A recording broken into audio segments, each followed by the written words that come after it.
အားလုံးပဲမင်္ဂလာပါဗျာကျွန်တော်ရဲ့ channel နဲ့ပြန်ပြီးကြိုဆိုလိုက်ပါတယ်ကျွန်တော်ဒီနေ့ sharing လုပ်ပေးသွားမှာကကျွန်တော်တလောကတင်ထားတဲ့ဒီ aesthetic ပုံလေးတွေရဲ့ဒီ Japanese color ဒီအယောင်နုနုလေးတွေကိုကျွန်တော် mobile light တော့မှာဘယ်လိုလုပ်ရမလဲဆိုတော့ကျွန်တော်ဒီနေ့ sharing လုပ်ပေးသွားပါမယ်ဆိုတော့ကကျွန်တော်ဒီကောင်ကို PC version တော့ကြတော့ကျွန်တော်cap setting တင်ပေးခဲ့တယ်ဆိုတော့ကျွန်တော်ဒီ mobile light တော့မှာကျွန်တော် cap setting ကို sharing လုပ်လို့မရအောင်လုပ်လို့မရအောင်ဖြစ်တဲ့အတွက်ကြောင့်မလို့ကျွန်တော်ဒီမှာဒီ mobile light တော့နေရာ2 day ကိုပဲသုံးပြီးတော့ဘယ်လိုရအောင်လုပ်လို့ရမလဲဆိုတော့ကျွန်တော်ဒီနေ့ sharing လုပ်ပေးသွားပါမယ်ဆိုတော့ဒါဆိုရင်ကျွန်တော်ဒီမှာစလိုက်မယ်နော်ဒါဆိုရင်ကျွန်တော်ဒီကောင်ကိုကျွန်တော် JPEG ပုံလေးကျွန်တော်ထည့်ထားတယ်ထည့်ထားပြီးတော့ကျွန်တော်အရင်ဆုံးကျွန်တော်ဒီမှာ basic tutorial light ထဲကိုသွားမယ် light ထဲမှာကကျွန်တော်ဒီမှာ exposure နည်းနည်းလေးပဲတင်မယ်ပြီး contrast short မယ် highlight နည်းနည်း short ထားမယ်ပြီး shadow ဖွင့်မယ်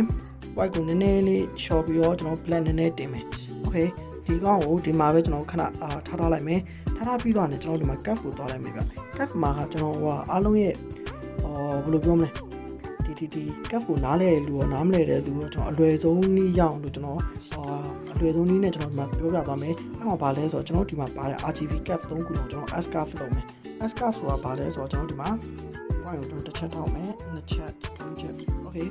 နောက်တစ်ခုသွားမယ်နောက်တစ်ခုလည်းကျွန်တော်ဒီမှာ S cap လုပ်မယ်ဒီ S cap လေးပဲလုပ်မယ်ဗျ okay ဒီကြားတစ်ခုလည်းကျွန်တော်ဒီမှာS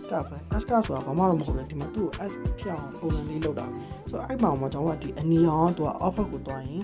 ဒီအစိမ်းရောင်ပဲတန်းတယ်အပေါ်တွားရင်သူကအနီရောင်ဘက်ကိုတန်းတယ်ဆိုတော့ကျွန်တော်ကဒီကောင်ကို output နည်းနည်းလေးပဲဆွဲမယ်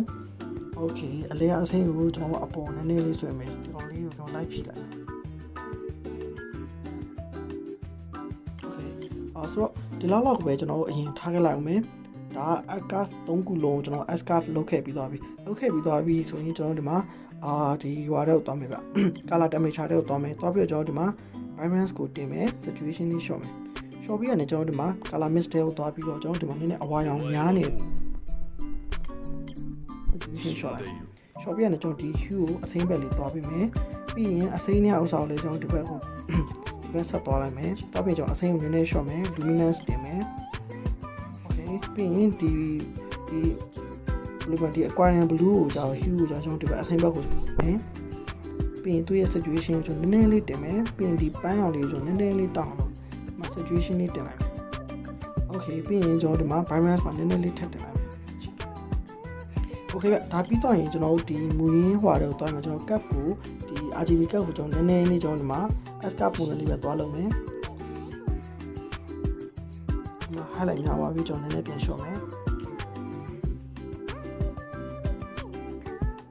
okay ကျွန်တော်ပြဒီရတဲ့ကအစိမ်းလေးတော့ဝင်ပြီးကျွန်တော်ဒီအစိမ်းကိုတို့အရင်မတောက်ချင်းတဲ့အတွက်ကြောင့်မလို့နည်းနည်းလေးလျှော့လိုက်မယ် okay ဗျဆိုတော့ပြီးတော့ကျွန်တော်ဒီမှာဒီကောင်ကိုကျွန်တော်ဘာလုပ်မလဲဆိုတော့ဒီအစိမ်းဒီနားလေးကနည်းနည်းလေးကျွန်တော်ရောနေသေးတယ်လို့ခံစားရတယ်ဆိုတော့အဲ့ကောင်အတွက်ကြောင့်ကျွန်တော်ဒီမှာအစိမ်းနဲ့သွားပြီးတော့အစိမ်းကိုနည်းနည်းလေးလျှော့မယ်ကျွန်တော်လောက်ဆိုတော့ရသွားပြီဗျဆိုတော့ဒီကောင်ကိုကျွန်တော်ဘာလုပ်မလဲဆိုတော့ copy လုပ်လိုက်မယ်ခိုင်းတော့ကျွန်တော်ဒီမှာ copy setting လုပ်ပြီးရတယ်ကျွန်တော်ဒီမှာဒီတခြားပုံကိုကျွန်တော်တစ်ချက်တော့ထည့်ကြည့်လိုက်မယ်ဗျကျွန်တော်ခဏဆောင်မယ် okay ရပြီဆိုရင်ကျွန်တော်ဒီမှာအဆက်30နေပြီးတော့ page setting လုပ်လိုက်မယ်ပြီးရင်ကျွန်တော်ဒီမှာexposure လေးဖွင့်လိုက်မယ်ဒါဆိုရင်ကျွန်တော်ဒီမှာဒီပုံဆိုလဲကျွန်တော်ဒီမှာ paste လုပ်လိုက်မယ်ပြီးရင်ကျွန်တော်ဒီမှာ exposure လေးဖွင့်မယ်ဒီအစိမ်းအောင်တော့ကျွန်တော်တို့ဒီမှာဒီ HSL ပဲတွားမယ်ကျွန်တော်တို့ဒီကြိုက်တဲ့လူဟိုလုပ်လို့ရဗျကိုကြိုက်တဲ့အနေအထားရအောင်ကျွန်တော်ထားလို့ရတယ်ဒီလိုအစိမ်းနုနုဒီအဝါနဲ့ရောတဲ့အစိမ်းပဲထားမှာလုံးဝ pure အစိမ်းပဲထားမှာလုပ်လို့ရတယ်ဆိုတော့ဒီလောက်ဆိုရင်ကျွန်တော်ဒီမှာဒီကောင်ကို copy လုပ်မယ်ကျွန်တော်တစ်ချက်ထည့်ကြည့်မယ်ဒီလောက်ဆိုရင်တော့ဒါအားလုံး live လုပ်လို့ရမယ်လို့လည်းထင်တယ်လွယ်တယ်ပြီးတော့ဒီကောင်ကိုဒီတိုင်း live လုပ်ကြည့်ပါ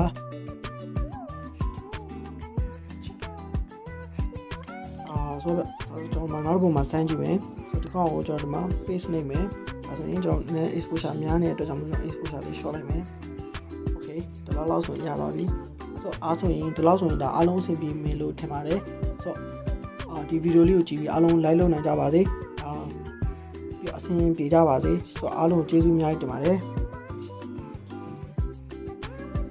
ဆိုတော့ဒီ preset ကိုလိုချင်တဲ့လူတွေကကြတော့ဒီမှာကျွန်တော်ရဲ့ဒီဟောပေါ့ဒီရှေ့မှာကျွန်တော် post ကိုတင်ထားတယ်အဲ့ post ကို like and share လုပ်ပြီးတော့အဲ့ရဲ့ screenshot ကိုလာမှန်ပြီးရင်sorry ကျွန်တော်ဒီ6ပေါက်ကိုလာပို့ပြီးရင်ကျွန်တော်ဒီ preset လေးကိုပို့ပေးပါမယ်ဆိုတော့ဒီ preset မလိုချင်ဘူးကျွန်တော်ပဲရအောင် try မယ်ဆိုရလူတွေကဒီ video လေးကြည့်ပြီးတော့အစားအဆုံးlike လုပ်လို့ရမယ်လို့ထင်ပါတယ်ဆိုတော့အားလုံးအဆင်ပြေကြပါစေတကယ်လို့နောက်ဆုံးလုပ်ကြည့်လို့မရတော့ဘူးဆိုရင်ကျွန်တော်ရှေ့ကိုခုနပြောလိုက် share ဒီ post ကို share ပြီးတော့